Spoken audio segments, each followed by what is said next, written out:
Hi everyone, my name is Alex, representing our Stay Golden Mental Health Promotion. As part of our campaign, I wanted to learn from a professional in the mental health field to better understand why people, but especially teens, face mental health struggles related to stress and substance abuse.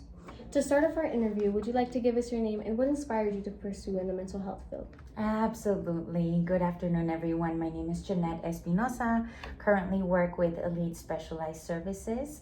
I think what inspired me to do this, I actually started off being a therapist. And I love being a therapist. I was a therapist for children and adolescents. It was such a beautiful journey. I fell in love. It's kind of like that quote that they say, right? If you truly love what you do, you'll never work a day in your life. Yeah.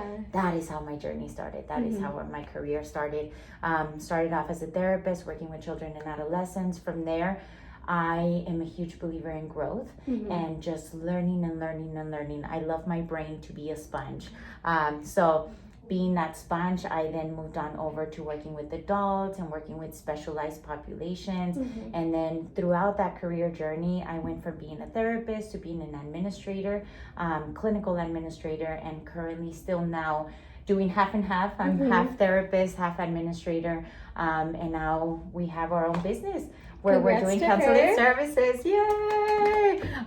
Able to serve ages from 5 years old, little ones. You remember that age? Yes. All the way from little all the way until you're 101, and we'll treat you. You come on by. And what does a day at work look like for you? Oh, very busy. Start Very off very busy. early in the morning and very late.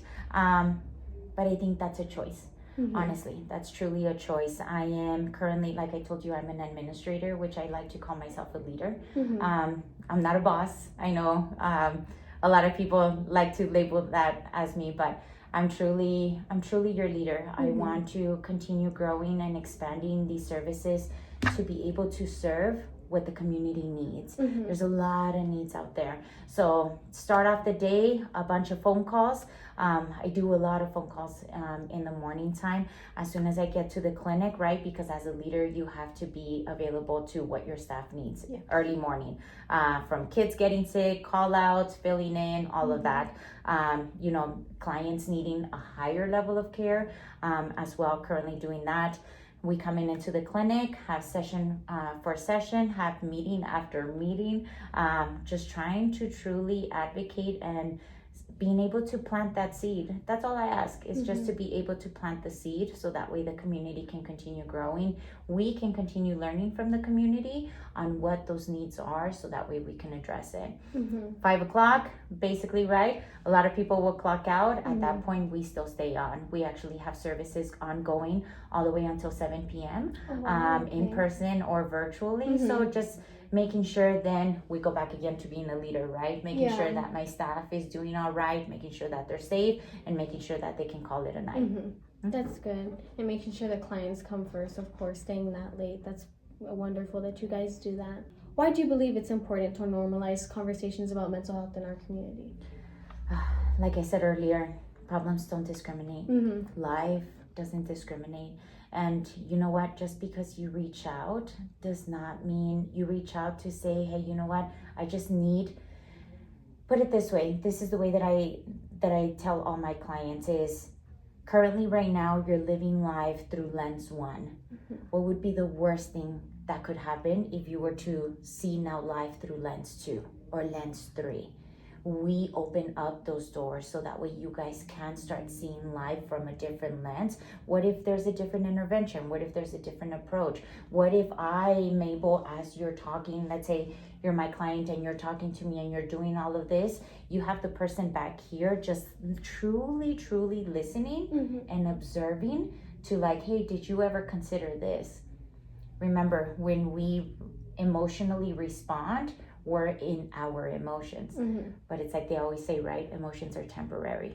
So what happens when the emotion has finally grounded itself and then the thoughts stay, the reality stays there, the life stays there. So I think it's really important just to continue bringing that stigma down because anybody reaches out. I don't know if you knew this, but us as therapists, when we're going through our master's degree, we actually have to be in therapy. Oh, wow. At the same That's time that we're interesting. I did doing, not know that. at the same time that we're doing our education, at least through the university that I graduated from. And I love that experience. And in the beginning, I can tell you, I mean, I was young, right? So it was like, what do you mean? I got this. Like, I'm fine. I'm like stressing over exams and essays, but it was an opportunity because in my culture and in my generation of my parents, therapy was not, it wasn't that it was frowned upon, but it was, the belief was not there. Yeah, the stigma. Yes, exactly. We continue with the stigma, right? But notice how it's just a change of generation to where now, I agree. Me coming in, I am the first one in my family that has ever worked mental health. So I'm the one that continues to bring in that education, the openness, the flexibility. Yes. Me being able to be a student, a mom, a wife, while doing my master's degree, I am so grateful to that university for setting us up with a therapist because that helped me balance out. Yeah. So if we can reach out from a therapist to another therapist, I mean, why are people not reaching out? You know, it's just like, I always tell everybody, it's like diabetes, right? Like, if you have diabetes, you're going to have to take that medication. It's just like therapy. Think of therapy as organic medication. Like, you get to come, you get to find and build that working rapport relationship with your therapist to where your therapist will call you out on your stuff and you'll come back and you're like, but I see it from this. And it's like, once again, what about lens 2, right? So why not reach out? And so I think it's one of those where I truly want to make sure that not only does the stigma go down, but that through generations, we're able to make a difference. And I love that you mentioned generations, given that we are future health professionals. That's what we're aiming to do, is really just make mental health more normalized in our community, because now when you think of mental health, you don't think of it as a health field as much as you do a doctor or a nurse. And from your experience, what do you think schools or communities lack when it comes to supporting mental health? Consistency. Consistency. Let me elaborate a little bit on the consistency. I think because, let's say I'm a school counselor and I'm coming in and I do a big presentation at your school, right? And I'm promoting mental health and I'm doing this. But if the consistency and the follow-up after my presentation does not happen from school counselor to teachers to principals to assistant principals to your janitors, being able to say, hey, you know what? Let's say somebody walked into the restroom, a teacher walks into the restroom, and one of your peers, one of the teenagers is just in a fetal position crying. At that point saying, hey, it sounds like you need somebody to talk to. Yes, it sounds like you need the support and the connection with somebody right now. Let's go. Let's get you to the right resource. There's so many resources out there, Alexa. Like, it's unbelievable how many resources even just Las Cruces alone has. The unfortunate thing is that people still will have that stigma and will not reach out. So I think that if it's consistent, even on a monthly basis, it doesn't have to be every day, but on a monthly basis, just reminding everybody, like, if you need help, I know you've heard about 988, right? Yes, like, I mean, have. it's even to the point now where you can be speaking to a therapist through text messages. Respect your generations, right? Yes, exactly. So even if it's just a text message of therapy, I mean, why not? Once again, the resources are out there. I think it's just the consistency of providing these resources. Correct. And reminding everybody where they can go to. Exactly. Versus going to the restroom, getting into a fetal position in the corner, because that's not going to do us any well, right? What's the plan there? We're just stuck. So... And it's good that you say that, because there are a lot of people at school who feel they don't have someone to reach out to. So if now we implement things like resources, or maybe even teachers who are willing to talk to people during their free periods that are comfortable with them, that would be great. I think we should implement that into our schools more. And hearing you talk about it, I hope our audience would like to take that into consideration. And also, one piece of advice, just to kind of, I know one of the biggest fears, every teenager will come in and say, like, who are you going to tell? Let me clarify. Everything that happens within our walls will stay in our walls. Everything is confidential. Everything. Like, everything. Unless The only time that we can breach any kind of confidentiality, right, is if you basically state that there's harm to self or harm to others, right? Then we have to do our due diligence to be, you're coming to us for that support. And at that point, once again, it's the emotion talking, right? So we need to like be louder than the emotion. And at that point, that's where we're going to pull you and say, hey, I think we need a little bit of a higher of care. But I promise you at that point, we're taking care of you. All we want is to make sure that you make it to our next session. Yes, that's correct. it. That's it. But other than that, everything stays confidential. Everything. You know how many secrets I'm going to take to my grave? I mean, I even told my family, and I was like, I want a beautiful quote that just says like 1,000,000 secrets in here or something, you know, because we have to thank our therapists, guys. They're holding out so many secrets. We need to trust them. Yes, thank you. And circling back to our campaign about stress and substance abuse, what effects can chronic stress have on our brains and bodies, but specifically on high school students? Well, let me tell you one thing that I keep hearing about a lot, and I love your generation because you guys, all of a sudden, there's so much focus on your skin and your facial, right? Like having the right jawline and making everything all nice and pretty. Well, guess what? Stress, it's like you drinking a very silent poison that you will not see the effect from one day to the next. But I will tell you, you're going to start to see the effects. And it's just so common, right? Even now, let's say you don't get a good night's rest. What's the first thing that you're going to notice the next day that happens in your eyes? That you're tired. Your eyes look a little swollen. Right. You get the black underneath, right? That already is your body telling you. Remember, your body, a lot of people forget that our brain is really talking back to us. But because we don't see our brain, doesn't mean it doesn't exist, because we don't hear it. If you place your hand over your heart, you can hear your heart, right? You can feel the pounding, you can feel all of that. Your lungs, right? You take a deep breath, you can feel the lungs filling up and you can feel the lungs emptying out. How do you even know your brain is there? You don't. But the way that your brain talks to you is poor sleep, a lot of anxiety, right? You can't find your place all the time. Stress just comes in so many languages that we need to learn to just pause and truly listen. Listen to us. Listen to self. Because if we listen to self, I promise you, you guys will stay very nice and pretty, very nice and handsome. And you guys will see this down the years. It's unfortunate. I wish it could have an effect as, oh, I got a pimple, there's more stress, you know? I wish it could be as simple as that, but unfortunately it's not. So we need to be very, very careful because stress is silent. And it can lead to a lot of strokes later. I think that's the scariest part is when we hold it so much, hold. Either the cup is gonna tip or the sack of sand is gonna get very, very heavy where you're gonna not be able to carry it anymore. So we need to just be very cautious with that. And how often do you see teens who struggle with stress and substance abuse? And All that's the in time. general. All the time. Like I said, life doesn't discriminate. It's normal, but it's the stigma that surrounds it that makes it seem like it's not. Correct. You know what I think it is?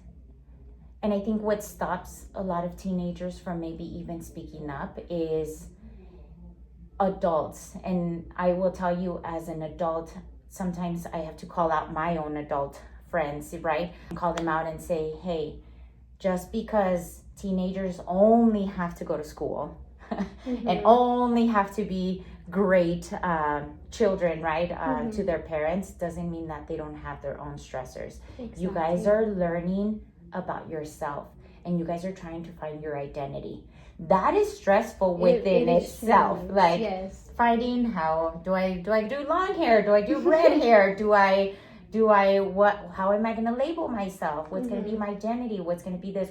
There's so much that you all worry about. Like literally the brain, not only is your brain developing and growing at such a high, rapid speed, but at this point, it's one of those where it's soaking everything. And I want you guys to remember who is the only one listening between these 2 ears is yourself. So that's why I always say, try to stay very kind to yourself, because the only one listening at the end of the day is you. And to add to that, I would like to say a quote that I've heard before is that teenagers remember what adults tend to forget. And the way that I see it is teenagers are in their most vulnerable spot when they're a teenager. The way that they understand things, the way that they're trying to express themselves or even learn their identity, it really becomes a lot on you. And I feel like that's what a lot of adults don't notice, is that we struggle with things that you probably struggled with, you just don't remember.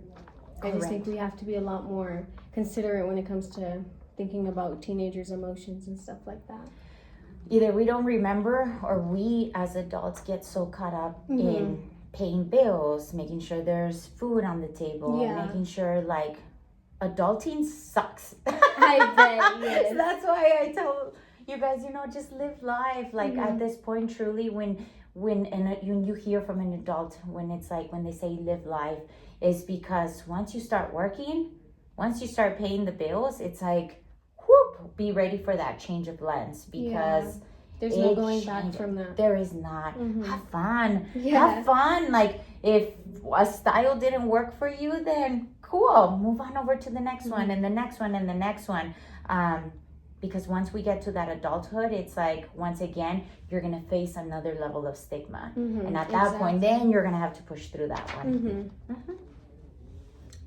And in your experience, what are some main reasons teens might turn to substances to cope with stress?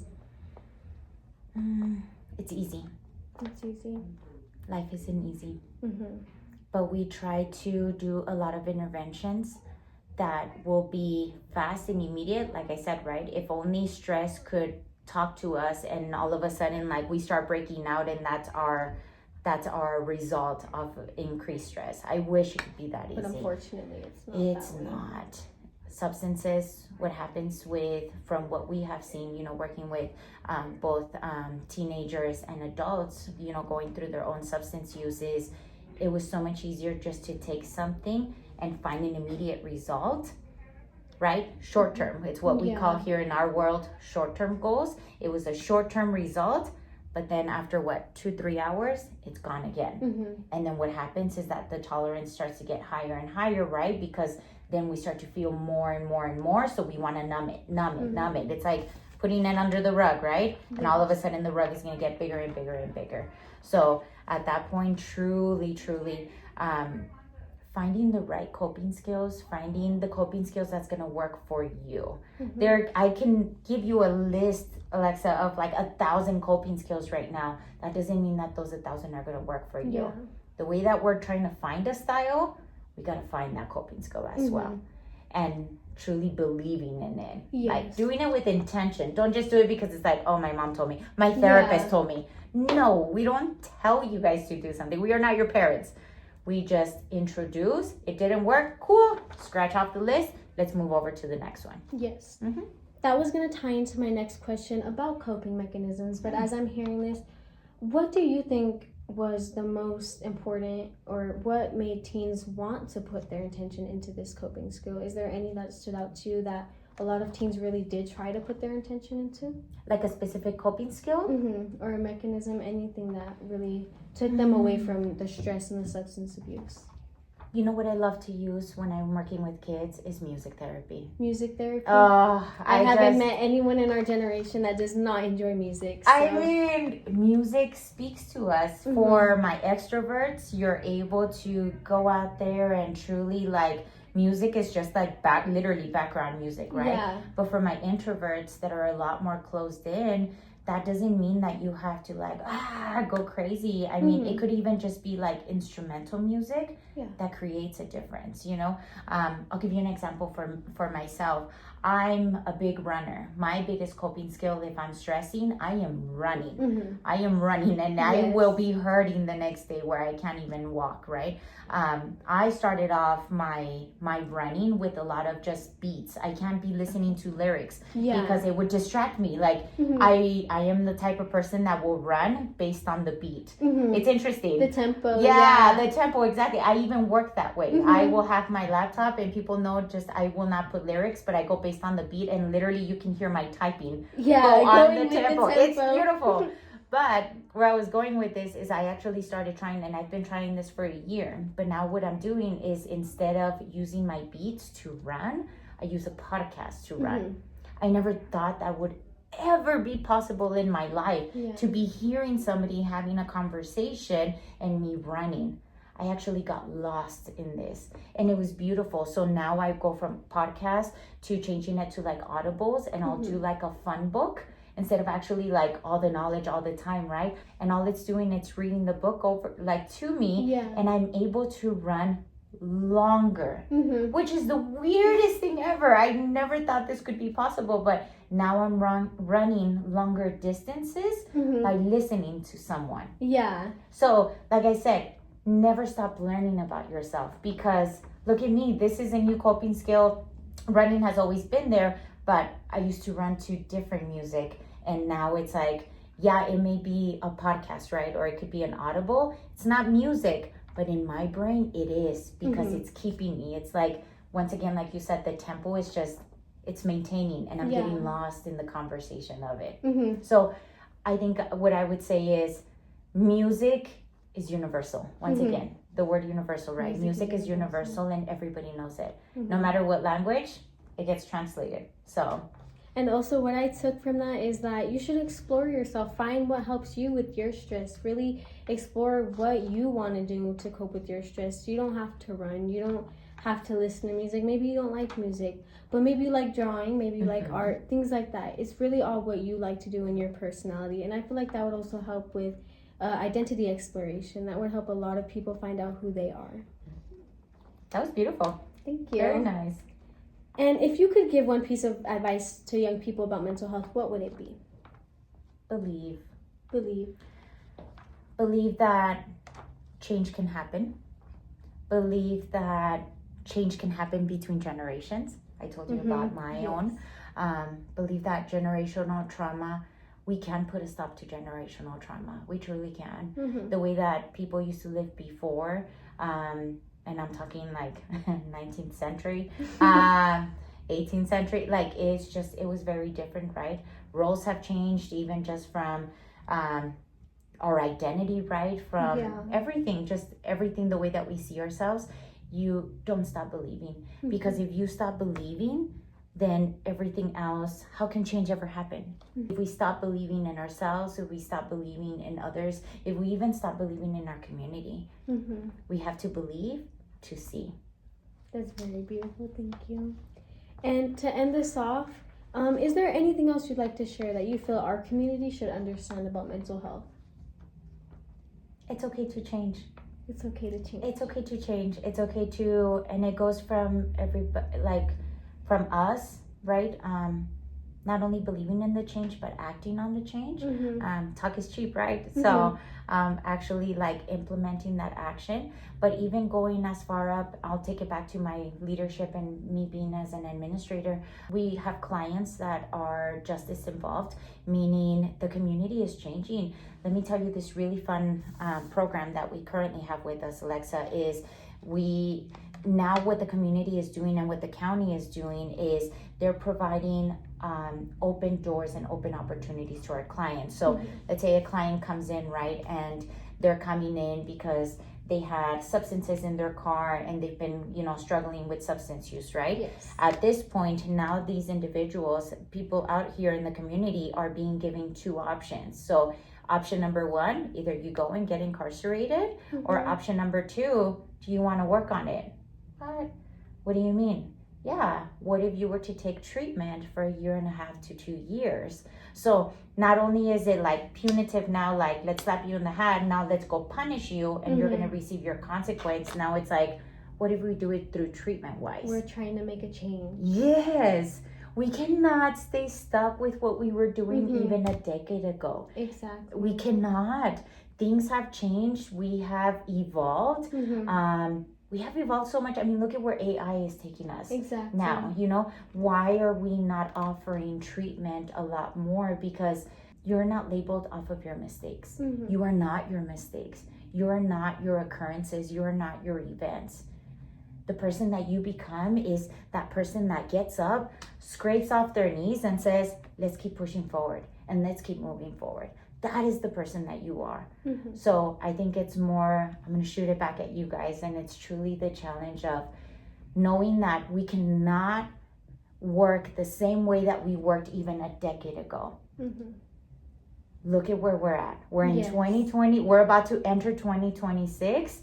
We need to evolve. We need to grow. And that is the biggest challenge that I'm giving this community right now is, what if we were to see it from a different lens? Mm-hmm. And that lens now is being able to be offered treatment now, so that way we can truly work on that trauma. So we can work on, if something happened in your childhood, let's work on it. Mm-hmm. So that way it doesn't continue affecting. That is where we put the break of generational trauma. Exactly. And we say, how do we change for the better, Mm-hmm. for the growth, for the learning? Yes.